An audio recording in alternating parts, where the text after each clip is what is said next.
বিসিএসএ প্রকাশ করল বাংলাদেশের সর্বকালের সেরা টেস্ট একাদশ, যেখানে সাংবাদিক রিয়াসাত আজিম, দেব চৌধুরী ও নোমান মাহমুদ মিলে বাছাই করেছেন বাংলাদেশের ইতিহাসের সেরা টেস্ট একাদশটি।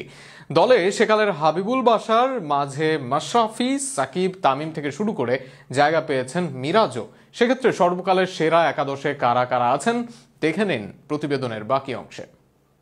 দেশের ক্রিকেট নিয়ে যারা কথা বলেন, বিশেষ করে সাংবাদিক হিসেবে, তাদের মধ্যে অন্যতম তিন পরিচিত নাম নট আউট নোমান খ্যাত নোমান মাহমুদ, দেব চৌধুরী ও রিয়াসাত আজিম।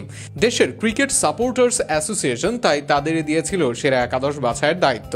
মূলত বাংলাদেশের টেস্ট ক্রিকেট 25 বছর পূর্তি উপলক্ষে এই একাদশ ঘোষণা করা হয়, যেখানে ওপেনার তামিম ইকবাল, শাহরিয়ার নাফিস, ব্যাটসম্যান মুশফিকুর রহিম, মোহাম্মদ আশরাফুল, মমিনুল হক ও হাবিবুল বাশার সুমন, অলরাউন্ডার সাকিব আল হাসান, মোহাম্মদ রফিক, মেহেদী হাসান মিরাজ, তিনজনই স্পিনার, পেসার মাশরাফি বিন মুর্তজা ও শাহাদত হোসেন।